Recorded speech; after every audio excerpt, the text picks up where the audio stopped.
Bonjour, Bonjour. je suis donc François Samarque. J'ai le grand plaisir d'être le directeur de CIONet. Je voudrais tout d'abord profiter de cette occasion pour remercier Google de nous accueillir aujourd'hui et nous permettre d'exposer dans les 85 slides qui vont venir, non c'est pas vrai, de vous exposer quels sont les sujets de préoccupation principaux de nos membres, de nos DSI. Je vais vous présenter très rapidement notre organisation, ce qu'on fait, et puis quelles sont donc les grandes tendances qu'on peut voir et quelles solutions, quelles recommandations on peut donner. Alors rapidement, CIONet, c'est une organisation, c'est une communauté de DSI. On invite les DSI et leurs direct reports dans le cas des plus grandes entreprises. C'est une organisation qui a été créée au démarrage il y a 8 ans, à une époque où on se rendait que la complexité du métier était de plus en plus importante, que de plus en plus on tendait vers ce que les anglo-saxons militaires appellent un VUCA world, c'est-à-dire un monde de volatilité, un monde incertain, un monde complexe, un monde et un monde ambigu. J'y arrive, je l'ai retrouvé. Bref, c'était la jungle. Aujourd'hui, on ne va pas parler de jungle parce que la complexité, elle existe toujours, parce que l'incertain existe toujours. Mais ce qui a changé, c'est qu'aujourd'hui, on est dans une période de rupture. On n'est pas simplement dans l'incertain, on est dans une révolution. Cette révolution, c'est la digitalisation. À travers un certain nombre de technologies, en fait, le métier même du DSI est en train de changer et le rôle de la DSI est en train de changer. Alors, je vais faire cette introduction et puis ensuite, Marie-Hélène, qui est la femme de l'art, prendra la parole et puis partagera avec vous son expérience. Donc très rapidement, pour finir sur CIONet, nous sommes une structure qui réunit aujourd'hui 4200 DSI en Europe. On est présent dans ce qu'on appelle, disons, l'Europe de l'Ouest, dans une dizaine de pays. On vient d'ouvrir en Amérique latine un CIONet Colombie. On va ouvrir bientôt au Brésil. Et puis on est en train de réfléchir assez sérieusement à s'implanter en Europe de l'Est et en Turquie.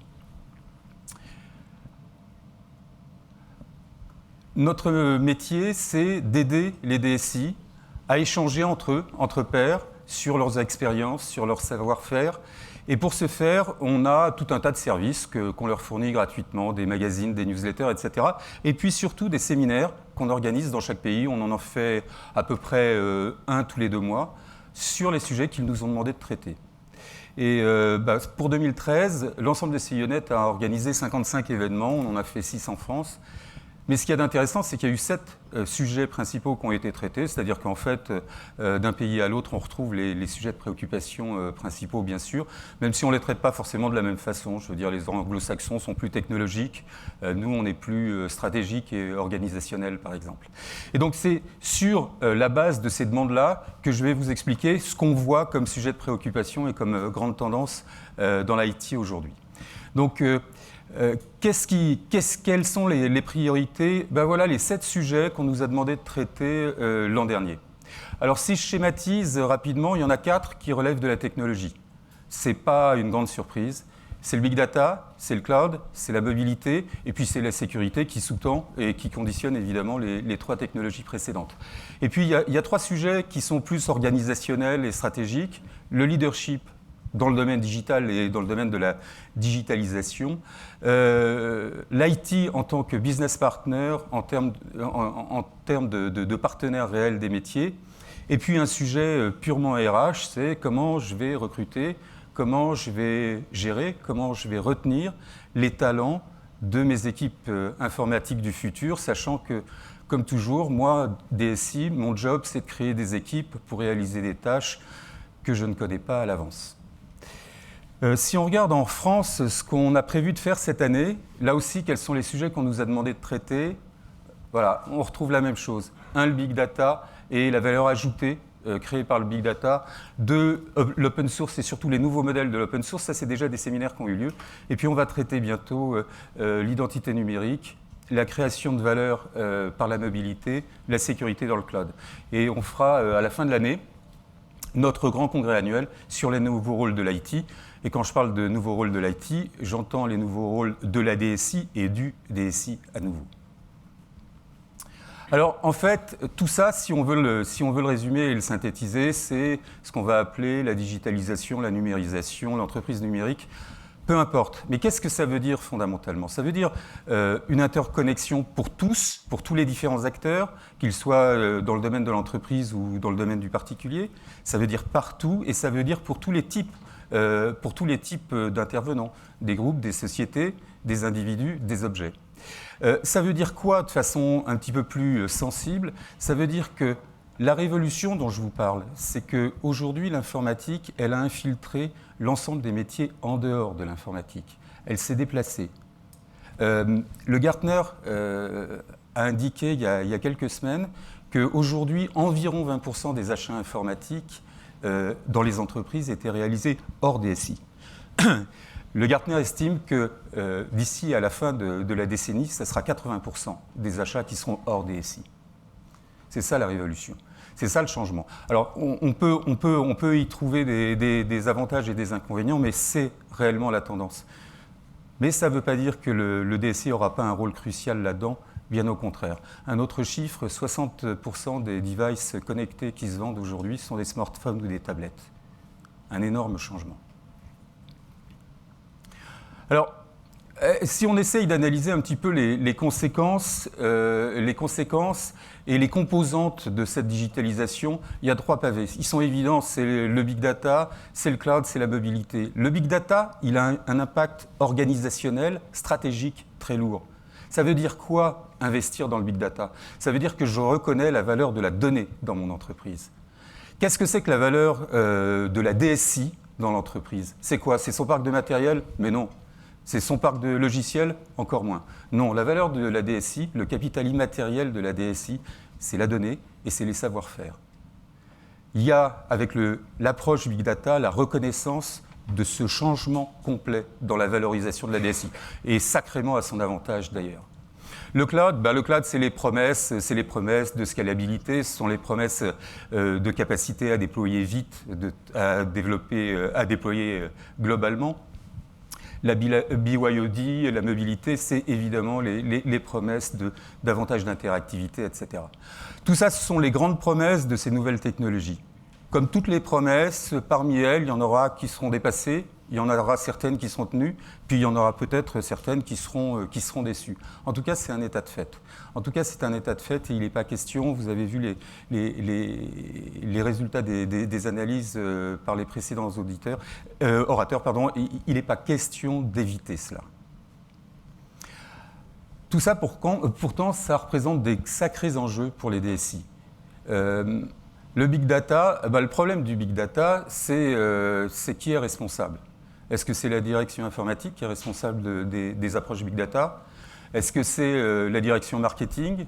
Un excellent client de Google, Laurent Rousset de Célio, nous expliquait lors d'un dernier séminaire que 40% de leurs ventes à Célio dépendent des conditions météo.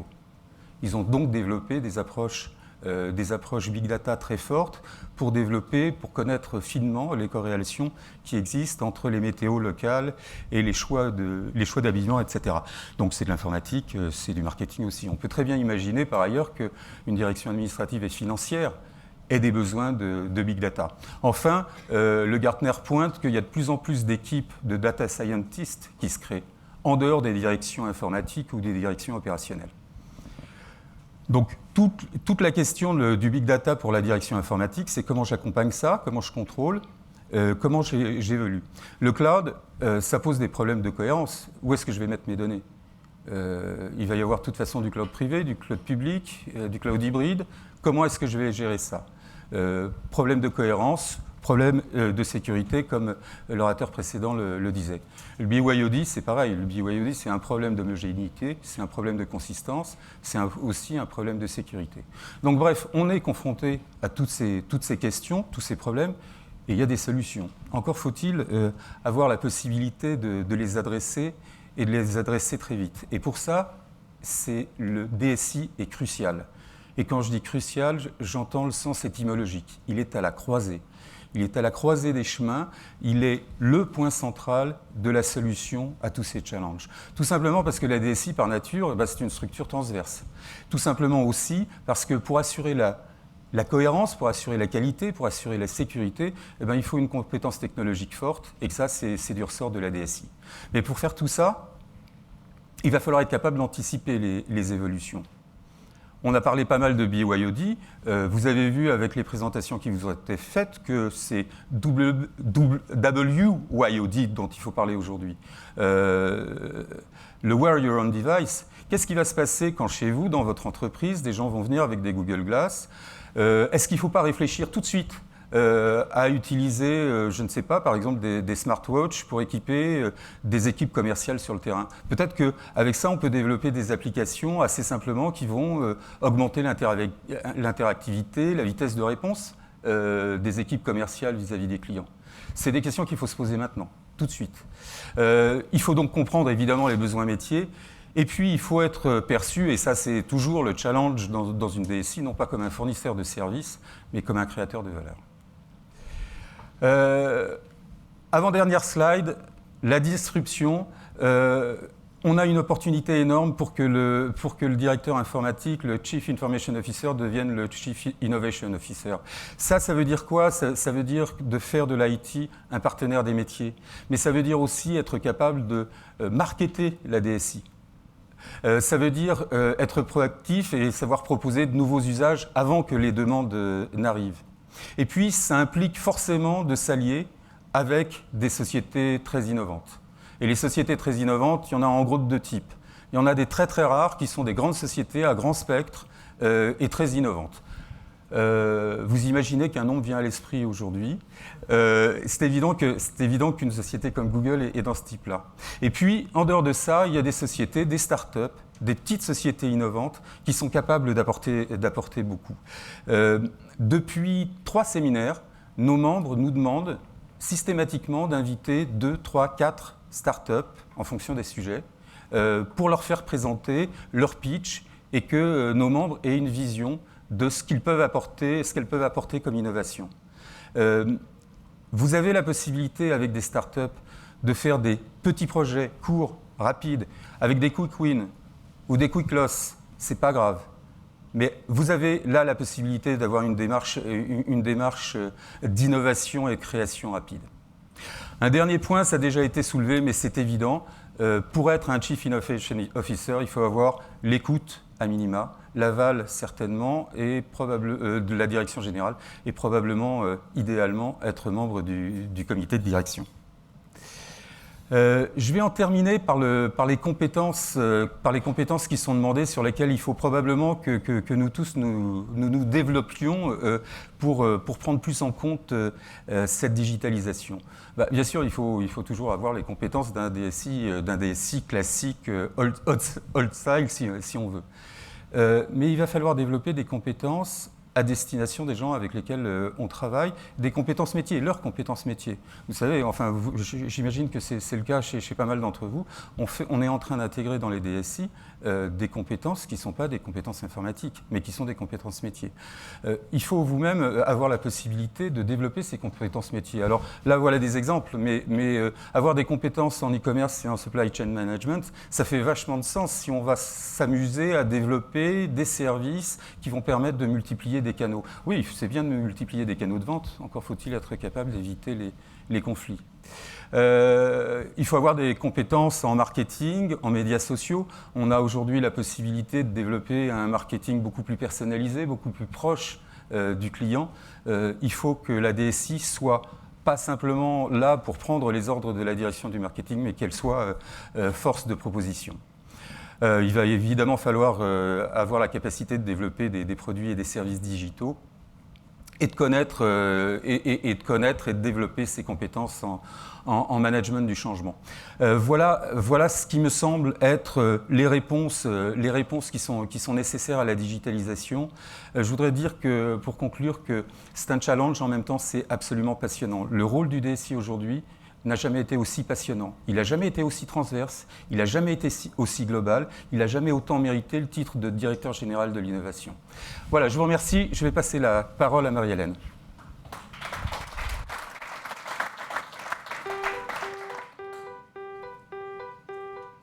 Donc je pense qu'il me reste 5 minutes 35 secondes pour vous convaincre.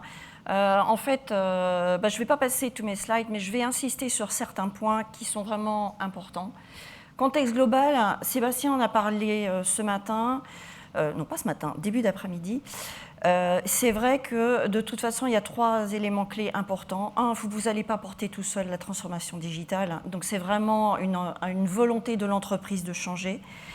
2, il faut être innovateur. Et moi, j'ai envie de vous dire, soyez dans une prise de risque, parce que c'est vrai que mettre en place un outil comme Google au sein de l'entreprise, c'est également une prise de risque, parce que vous allez amener des choses innovantes, vous allez vous mettre en avant, vous allez montrer que vous pouvez changer les choses, et vous allez induire un changement de business model au sein de votre entreprise. Et ça, c'est important. Donc, il faut vraiment que vous l'ayez jugé avant de mettre en place.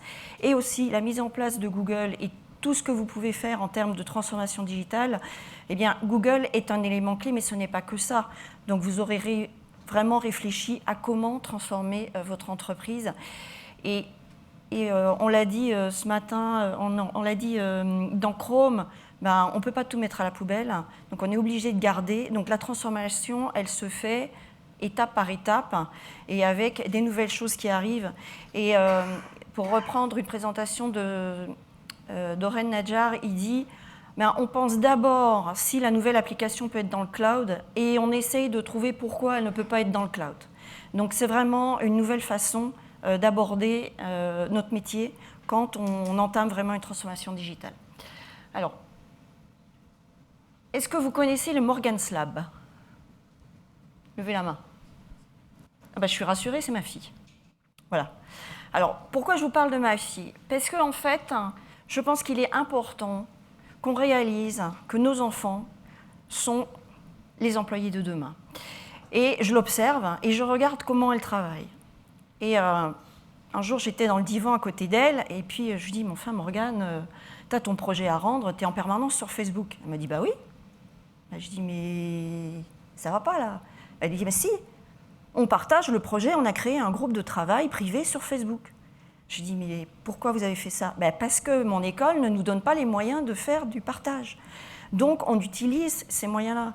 Donc, aujourd'hui, si vous ne mettez pas au sein de votre entreprise les moyens pour ces jeunes qui travaillent de façon collaborative et qui ont l'habitude de travailler n'importe où, n'importe quand, sur des projets et sur les données de l'entreprise, il faut vraiment que vous soyez sûr qu'ils travaillent avec les outils pour lesquels vous avez envie qu'ils travaillent.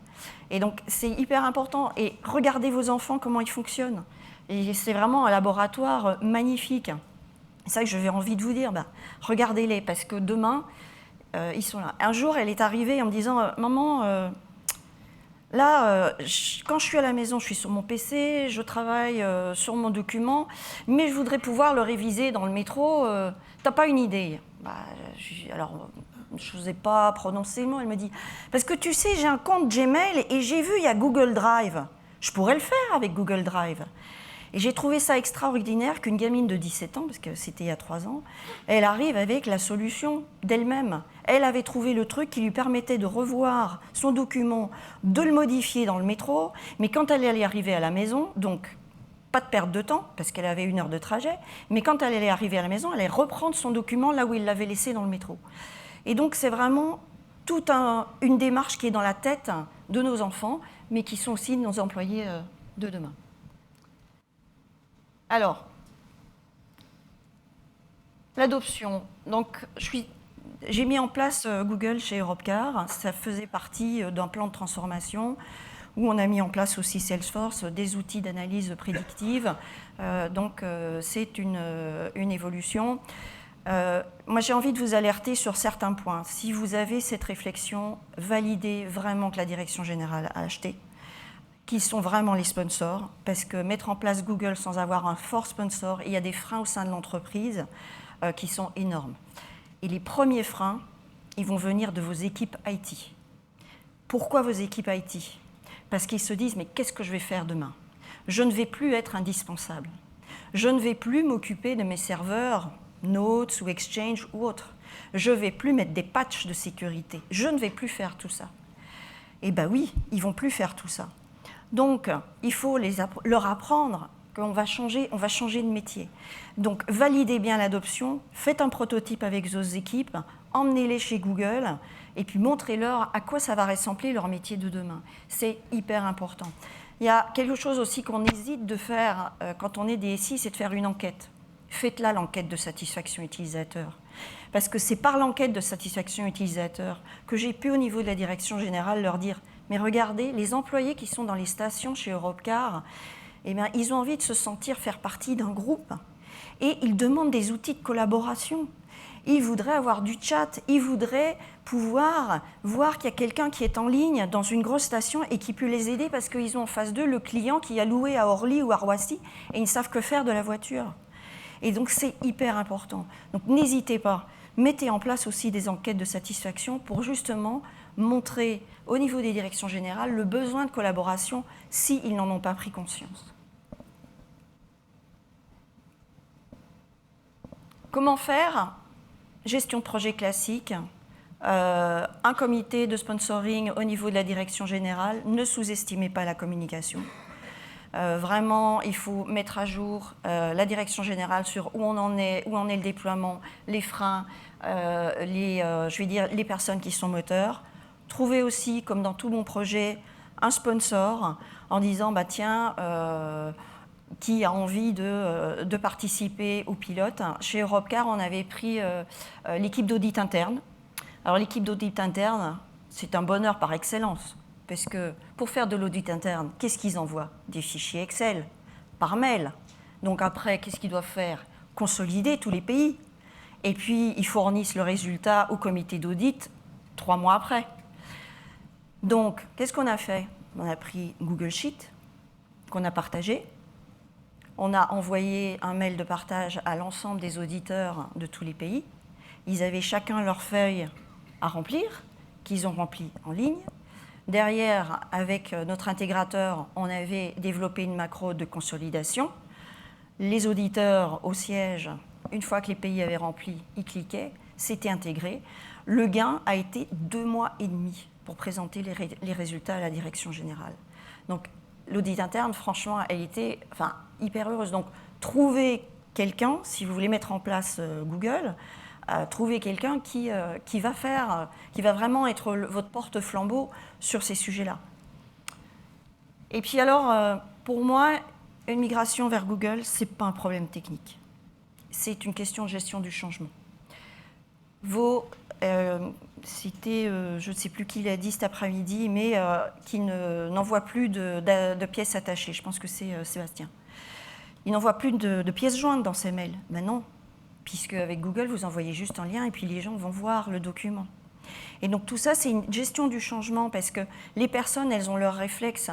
Ils ont été plongés soit dans l'environnement Microsoft ou IBM ou autre depuis des années, donc ils ont des réflexes. Donc la première chose qu'ils vont vouloir faire, c'est reproduire ce qu'ils avaient l'habitude de faire.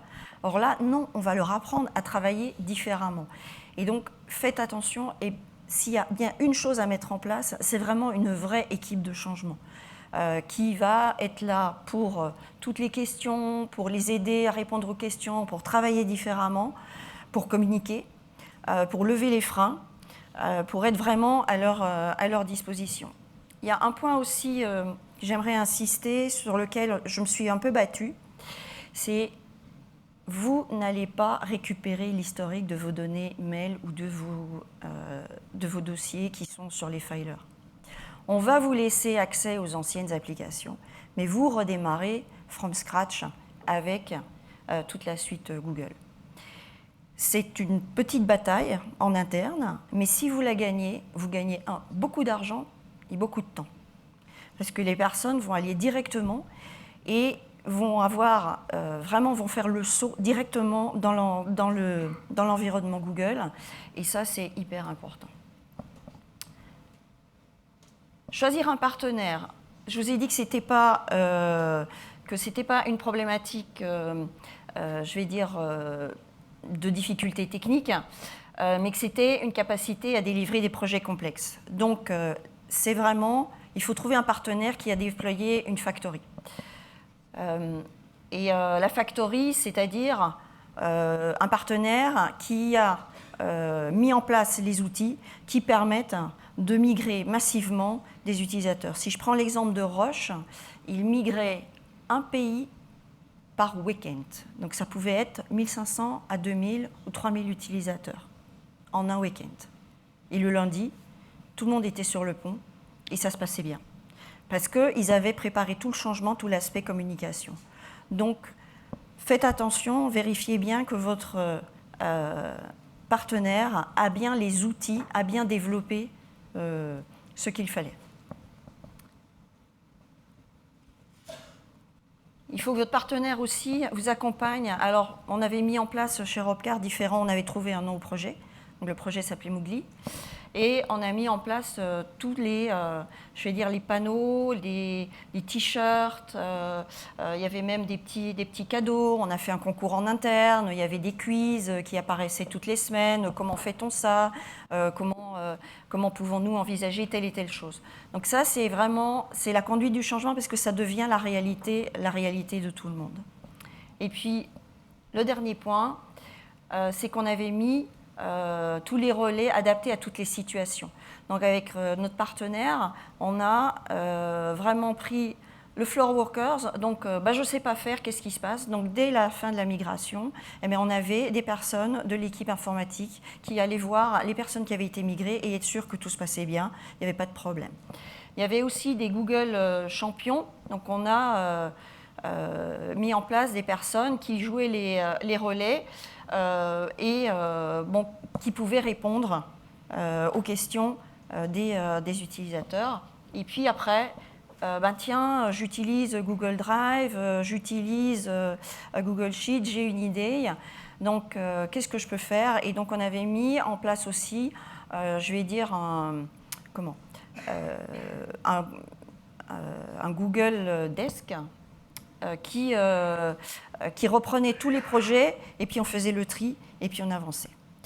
Alors Google, moi j'ai quitté Europcar au mois de janvier, donc on avait fini de déployer Google chez Europcar. Depuis j'ai croisé mes collègues qui étaient là ce matin pour les clients. Donc depuis ça avance. La direction générale souhaite continuer à travailler, sur Google et ils sont même en train d'envisager, mais comment est-ce que Google peut mieux s'intégrer dans notre processus métier et comment on pourrait tirer parti maintenant de ce qu'on a mis en interne vis-à-vis des clients externes. Donc c'est aussi un très bon, levier pour aussi faire en sorte que votre entreprise éventuellement change et amène de nouvelles choses. Et puis, ils envisagent aussi de faire le Google Day en interne, une journée consacrée à Google. Je pense qu'il y a 1 an et demi, quand j'avais présenté le projet, j'étais loin de m'imaginer qu'un jour, il y aurait le Google Day. Donc, il y a vraiment eu une adoption très, très forte de Google au sein d'Europcar et puis dans d'autres entreprises. Donc, rebonjour, j'espère que vous avez passé un bon moment avec nous cet après-midi. J'espère que les démonstrations, les présentations de produits, les témoignages vous ont plu, que ça vous a inspiré. Je voudrais revenir sur le thème en fait, de cet après-midi qui est la transformation digitale et particulièrement l'avantage compétitif en fait, qu'on peut tirer de la transformation digitale. Alors, cette phrase est intéressante, d'abord parce qu'elle vient de Larry Page, donc c'est le patron de Google. Mais au-delà de cette anecdote, c'est aussi quelqu'un qui finalement, en démarrant cette entreprise, avait assez peu de formats ou pas de format du tout. C'est-à-dire qu'on a tous, je crois que c'est Marianne qui en a parlé, on a tous des formats, on a été formatés par notre expérience éducative ou professionnelle. Lui, en fait, après sa thèse, en fait, doctorat, il a monté directement sa boîte et finalement, il a créé l'entreprise sans format prédéfini, ce qui n'est pas notre cas. Enfin, en tout cas, c'est pas mon cas et je pense que c'est pas votre cas non plus. Donc, en fait, la façon dont il a fait développer cette entreprise, il a géré les ressources et les talents, et il continue à le faire. C'est une démarche qui est originale par rapport aux industries. Et ce que dit cette phrase, ce qu'il y a derrière cette phrase, c'est que finalement, c'est beaucoup plus difficile de faire croître ou d'améliorer une situation de 10% ou de 15% que finalement revoir complètement le problème et dire voilà, je revois tout et je mets une ambition, une vraie ambition, et je fais en sorte d'arriver à cette ambition. Et c'est comme ça d'ailleurs, avec ce type de démarche, qu'on arrive à sortir des choses comme les projets X dont vous avez certainement entendu parler dans la presse, comme les Google Glass, comme les Loon, comme la Google Car. Donc c'est ce type de démarche en fait qui fait qu'on peut se projeter. Quelque part, on prend la liberté par rapport aux legacy, aux obstacles qui existent ou qui n'existent pas, ou des fois qu'on veut bien se mettre pour se rassurer, et on fait en sorte effectivement, et on fait tout ce qu'il faut pour atteindre l'objectif. Et c'est ça en fait qu'il y a derrière ce message. Je pense sincèrement que beaucoup de nos clients, les clients que je vous citais ce matin, il y a eu une session ce matin dédiée aux clients existants, sont inspirés implicitement ou directement de ce type de démarche et ont commencé cette transformation digitale pour acquérir cet avantage compétitif. Et alors, quand on les interroge sur l'apport en fait, qu'ils ont obtenu de la relation avec Google aujourd'hui, tous disent de façon très directe, comme l'a dit, je pense, Marie-Hélène, c'est l'apport sur le plan collaboratif, le fait de pouvoir partager en fait, de l'information, sans fichier attaché en l'occurrence, vraiment partager de l'information en temps réel et collaborer, gagner en productivité, ça c'est énorme et c'est clairement dit par l'ensemble des clients en fait, de Google.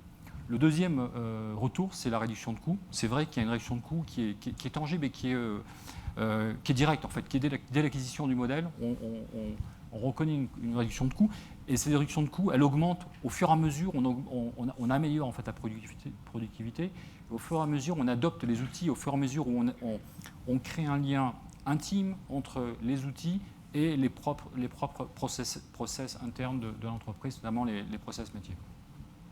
Et puis, bien entendu, comme c'est dans le cloud, et si en plus on a un AD qui est uniforme, qui est sympa, parce qu'on a bien prévu son projet, on a bien géré son projet au départ, bah finalement, tout ça se fait en termes quand on a une acquisition ou de la croissance organique, ça se fait naturellement, hein, puisqu'on devient compétitif, puisqu'on est productif, puisqu'on est plus fort, on croît, on gagne des parts de marché, et ça peut se faire de façon naturelle. On est mobile, donc on peut aussi inventer de nouvelles façons d'adresser les marchés ou les clients, ou d'interagir avec les clients, et on a cette capacité d'être flexible, d'être mobile, et de pouvoir fonctionner différemment. Et puis on crée l'innovation, et donc on crée de nouveaux produits, on crée de nouvelles opportunités de business. Ça, c'est une première étape. Et la deuxième étape qu'on est en train sur laquelle on est en train de travailler et collaborer avec nos clients, et qu'on souhaite en fait aborder avec vous, parce que ça correspond aussi à un panel de solutions et de services qu'on a sortis récemment. Vous avez entendu parler des Chromebooks et de Chrome for Meeting cet après-midi, vous avez entendu parler des services de type cloud, vous avez entendu parler d'Android. Donc toutes ces opportunités, en fait, elles vous permettent aussi d'adresser, finalement ce que disait aussi Marianne, c'est faire en sorte d'embarquer en fait la direction générale, donc d'adresser les points qui préoccupent vos patrons ou votre patron. Et c'est des points en fait, que vous connaissez tous par cœur. Hein. Donc c'est comment est-ce que j'attire les bons talents, comment est-ce que je crée un lien fort avec mes clients et j'augmente mon revenu, comment est-ce que j'améliore la marque, comment est-ce que je prends les bonnes décisions, comment est-ce que je gère ma donnée, comment est-ce que je prends la donnée, et en l'occurrence celle de mes clients, et comment est-ce que je la gère de manière à retourner une expérience qui me permette d'améliorer la satisfaction client et voire de créer de la valeur en plus pour l'entreprise. Et ça se fait avec effectivement nos nouveaux services, nos partenaires, et je dirais une démarche. Et ce n'est pas forcément Google d'ailleurs, mais c'est une démarche. Parce que quand on a commencé cette démarche, donc à mettre effectivement l'entreprise dans cette transformation digitale avec le cloud, avec la mobilité, avec la notion de réseau social, la notion de partage, on est dedans. On est dedans, et je dirais que le reste vient presque naturellement parce que la façon de fonctionner au niveau intellectuel en fait, nous permet d'y arriver assez naturellement. On est un peu plus dégagé des formats qui nous ont emprisonnés auparavant. J'ai envie de vous parler peut-être pas des 4 histoires, mais au moins 2-3 histoires. Première histoire, donc c'est Randstad. On avait démarré avec Randstad il y a 3 ans en France. Qu'en fait, il aurait été pratiquement impossible en fait, entre les différentes agences de communiquer, notamment avec le siège. On a mis en place en fait, la solution Google Apps for Business pour l'ensemble des agences. En France, ça a été un proof of concept, c'est-à-dire qu'on a vraiment démontré la valeur du collaboratif pour les agences en France, notamment c'était 6 000 personnes, je crois.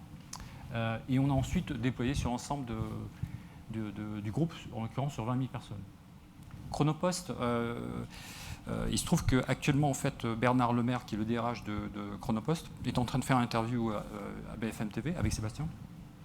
Et en fait, c'est un projet qui est initié par lui, hein, c'est DRH, et qui essaie de trouver une solution, pas de l'informatique, une solution pour faire en sorte de garder ses talents, attirer des talents et garder le savoir-faire à l'intérieur de l'entreprise. Alors, on appelle ça réseau social, on appelle ce qu'on veut. Donc, on a mis ça en place avec lui, avec son DSI. Et aujourd'hui, effectivement, il y a un vrai engouement et c'est un vrai vecteur en fait, de promotion sociale à l'intérieur de l'entreprise. On l'a vu aussi ce matin, il se trouve qu'il s'est déplacé, le CTO de Veolia, Hervé Dumas, était là aussi ce matin, mais je peux vous connecter avec lui. Ce qu'on a fait avec Veolia, c'est qu'on a déployé sur 90 000 personnes l'ensemble des solutions Google Apps for Business et sur certaines communautés en fait, de profils d'utilisateurs, notamment les gens qui, donc, typiquement les gens qui interviennent en fait, sur les interventions de réparation. Ce qu'on fait, c'est qu'on va les équiper, on est sur ce projet d'équiper avec des tablettes en fait, un service de géolocalisation et la possibilité de communiquer en fait, avec la base.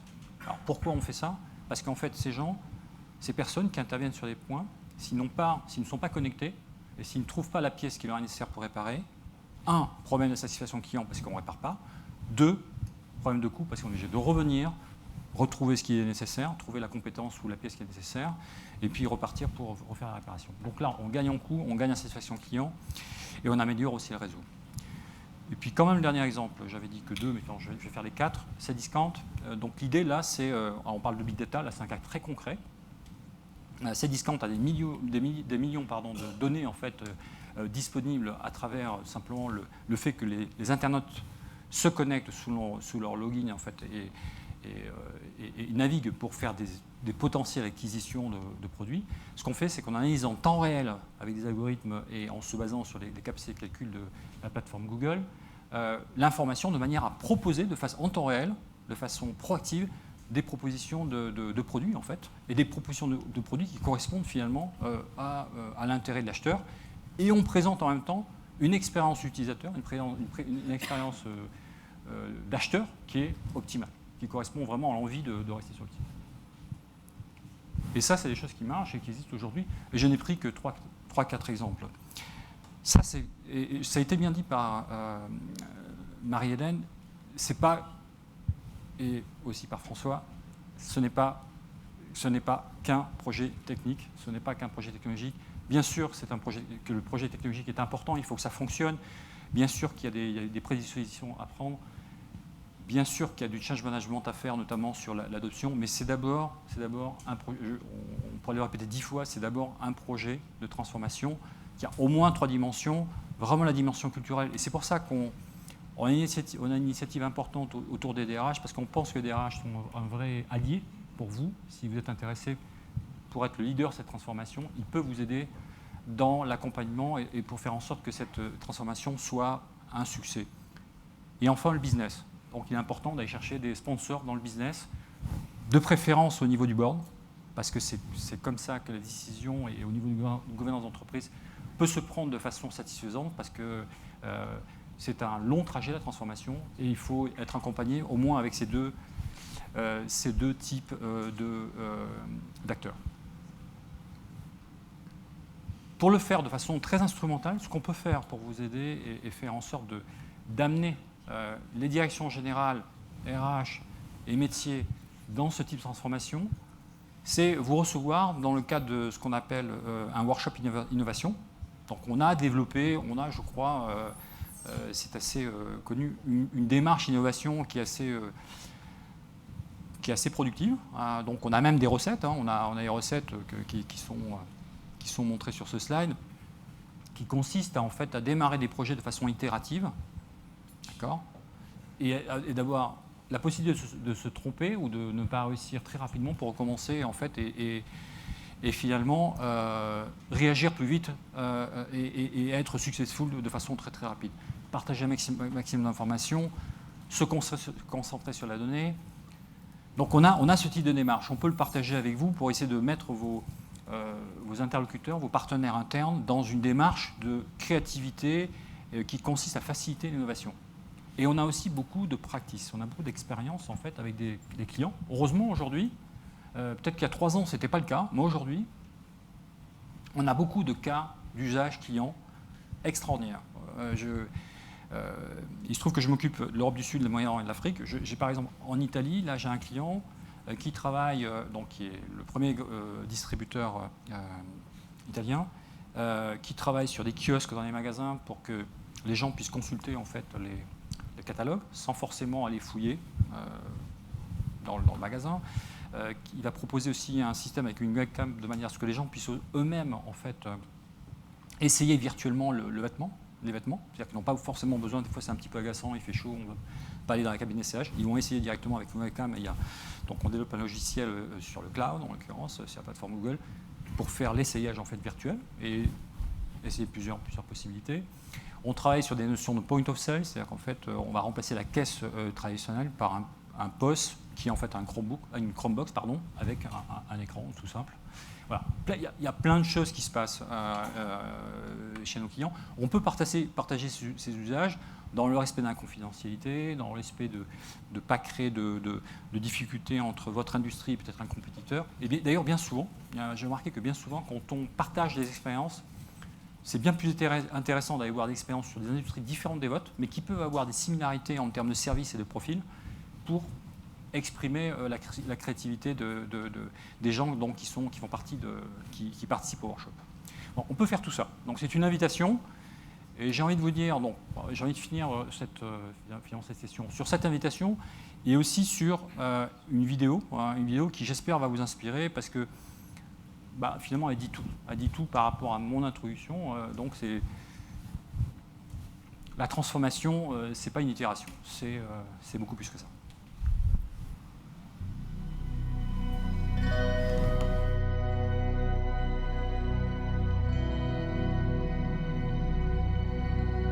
The actual moonshot is wonderful, inspirational, poetic, beautiful, involved great technical challenges, genuine heroism. It brought the world together. But think about the Polynesian islander on the dugout canoe, deciding one day they were going to go that way. No one had ever been that way before. No one even knew if there was anything that way before. It was amazing, and it changed the world. People can set their minds to magical, seemingly impossible ideas, and then through science and technology, bring them to reality. And that then sets other people on fire, that other things that look impossible might be accomplishable. Galileo is such a hero, in thinking big, and what he represents to me is both curiosity and wonder that humanity had, that pushed him and drove himself to invent and work on the first telescopes that allowed us to see the moon, and here we are. These aviation pioneers were figuring it out as they went. No one really knew how to build an airplane, right? No one knew how to fly an airplane. It was amazing and crazy and wonderful, and they wanted to explore. Many years ago, the great British explorer George Mallory, who was to die on Mount Everest, was asked why did he want to climb it. He said because it is there. There's so many challenges in the world, and you can feel daunted by that, and sort of oppressed by that, or you kind of say, how might we think differently about this? Everyone else in the world is working on that next 10%. If you can be the one that delivers that 10 times improvement, you have a chance to really change things. If you want cars to run at 50 miles per gallon, fine, you can retool your car a little bit. But if I tell you it has to run on a gallon of gas for 500 miles, you have to start over. You need a lot of courage in this work, and you need a lot of persistence. One of the things that's really critical is not only having the courage to keep trying every day or thinking big, even if you don't really 100% believe it's possible, like you might think this might be possible, have the courage to try. That's how the greatest things have happened. You don't spend your time being bothered that you can't teleport from here to Japan, because there's a part of you that thinks it's impossible. Moonshot thinking is choosing to be bothered by that. We choose to go to the moon in this decade and do the other things, not because they are easy, but because they are hard. Humanity's progress has been a series of amazing, audacious things, from the very small and personal up to the great, big, and grand. And we are a species of moonshots. And to me, that's like the really amazing, poetic, and inspirational thing. I think our ambitions are a glass ceiling on what we can accomplish. When you find your passion, you're unstoppable. You can make amazing things happen. It's been true through all of history. I believe in the human spirit, and I believe that there are always going to be crazy people who will get out of bed one morning and say, you know what? I think I can build a space elevator, and let's go and do it. But I think that if we become afraid to take these great big risks, we stop inspiring people. We stop achieving things. And the biggest nightmare scenario is that we won't have what it takes to solve the really big challenges. When Kennedy said that we would put a man on the moon, it's about the fact that he said, we don't know how to do this yet, and we're gonna do it anyway. And that sends chills up everybody's spine. Because if that happens, what couldn't we do?